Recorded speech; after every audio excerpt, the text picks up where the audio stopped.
Hey guys, it's Dan Deffenbaugh, the founder of the 1042 Project. I just pray that you guys are having a blessed fall, all this wonderful weather out there and these beautiful fall colors. What a great creator we have. I just wanted to get on here and share a few things. Our organization will now be going into our fourth year, starting in 2025, of walking alongside our first responders that are struggling with their mental health, like I did. I was a first responder and I suffered in silence. I developed alcohol addiction, a pain pill addiction that led to multiple suicide attempts. That's why this organization was started. God put a calling on us to be there for those first responders so they don't have to suffer alone. They don't have to walk alone. That there's an organization there that loves them, that's here to support them. You guys, as you may know, as we suffer with our mental health in this world, sometimes we do things we're not proud of. And that's the case with first responders as well. And our organization is to be there for them so they have a place where they can raise their hand and they can say, I need help. I'm addicted to alcohol. I need help. My marriage is falling apart. I need help. I'm constantly trying to kill myself. That's why this organization was built. When we first started the organization, a lot of people kept telling me, Dan, you can't talk about God, you can't talk about Jesus, or you're going to push people away. We're not here to push people away, and that's not the case. We are actually here for the people who are wanting to push in. Maybe you've tried all sorts of different resources out there and you're still struggling with your mental health. You may reach out for help and you may get 72 hours of help from the hospital or whatever it may be. We're here for lasting help. We're here to walk alongside you during your career and after your career. I don't care if you got hired or got fired. I don't care what you did. I care about who you are, and you are the Son of God. I just want you to know as we close out this year and we go into our fourth year of making an impact, of walking alongside our first responders, saving relationships, saving marriages, saving careers, and most importantly, saving lives. And why do we do this? Because as first responders, when you're dealing with a mental health storm, there's not a lot of places to go. Our organization wants to step in and surround you with love, to hear what's going on in your life, and to see what we can do to help you get to where you want to be. Whether that's resources here on earth, in state, out of state, we want to help you get to those because those are very important. But we also want to help you get to the source himself, and that's Jesus Christ. It was Jesus Christ that saved my life. I ran from him for years. I tried to end my life down by Lake Aquabi, and God had another plan for me.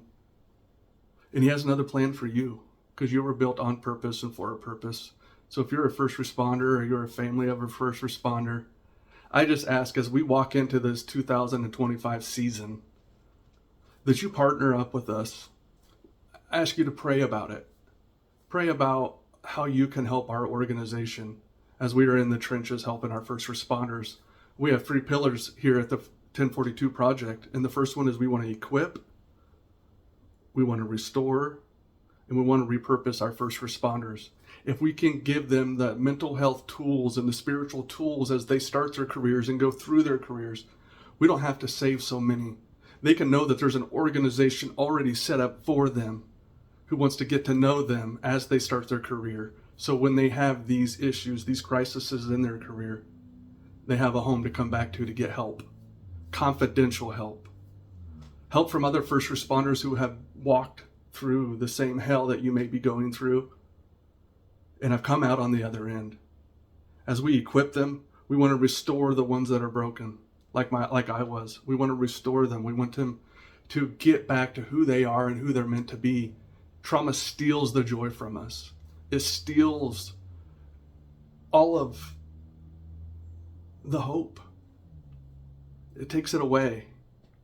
And our organization wants to remind you that that joy is still there and you can have it.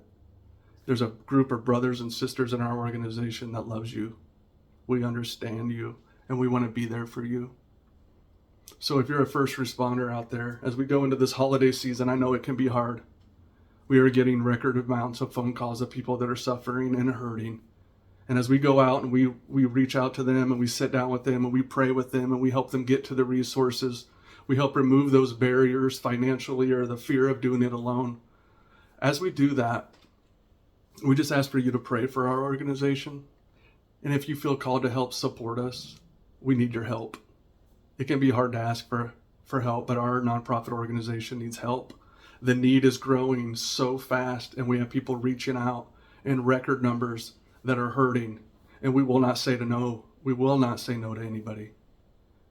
But we need your help. So as you go into the season of giving, we ask that you just pray. God, how can I help this organization? It can be financially. It can be through volunteering. And most importantly, it can be through prayer, because we truly believe that prayer makes a difference. You know, you generally don't have to ask first responder if the devil's real, because they get to see his works every day.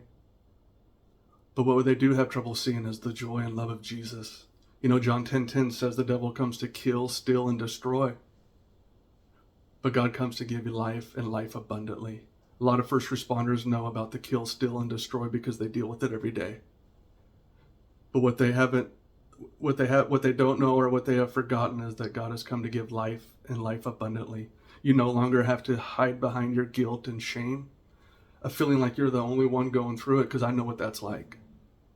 Because you are not the only one going through it. And I don't say that to minimize it. I say that to encourage you. This is normal. We need to help one another. Proverbs 27:17. As iron sharpens iron, so a friend sharpens a friend. That's what our organization is for you. We're a friend. We want to stand in that gap for you when you're going through those storms, and let you know we love you. And we're going to bring light to your darkness. As we look into the next year, we have big goals and big impacts that we plan. We plan on having at least 6 retreats for our first responders, where they can come and get equipped, restored, and repurposed. That comes with a cost. Why do we do this? Because we want to get our first responders out of the cycle of suck that they may be in. The cycle of suck. And get them around some brothers and sisters who love them, who can speak life into them, speak truth into them, and to let them know that they are the son or daughter of the Most High. As we lean into that, we also are going to be spreading our ambassador program throughout the state. Right now, it's me and 1 or 2 other people, if I'm lucky, that is going out and meeting with these first responders in their storms. We need more volunteers. We need more first responders who have been there, who have struggled. We need chaplains. We want to build chaplains within our departments, and chaplains and ambassadors that can answer the calls up in their areas of the state. We want to make sure that everybody in the state of Iowa has a 1042 project person and resource within an hour from where they live. So we need volunteers. We need first responders that come in to help get trained and to learn how to go back and be the light in that darkness at your departments. To be the ones that the other first responders can come to when they need help, when they need prayer, when they need to help get to a resource, when there's financial issues, marriage issues, relationship issues with their kids. And when they're trying to take their life, we want to be there for them. As we build this ambassador program, there's going to be finances that come along with that, but we know that we serve a God of all the resources. We have a lot of big plans as we move into the future to grow this organization, to grow it in a way that honors God, to grow it in a way that helps people feel accepted, that does not bring judgment or shame on them, because I know what that's like, and it's a lonely feeling. So I just pray as you go throughout this season, keep us in your prayers. Ask God how you can be part of what we're doing, and what, more importantly, what He's doing through our organization. It's not us that's doing it. It's the power of God through us that is bringing the light to this darkness and putting an end to the guilt and shame that our first responders may go through when they suffer with their mental health. I just pray right now, if you're a first responder, I just thank you, number one. I want you to know that you are loved by our organization, by me, and ultimately by Jesus. I thank you. Please reach out to us at 10-42project.org, or you can email me at dan@10-42project.org, or you can call me 515-350-6274. And remember, nobody walks alone.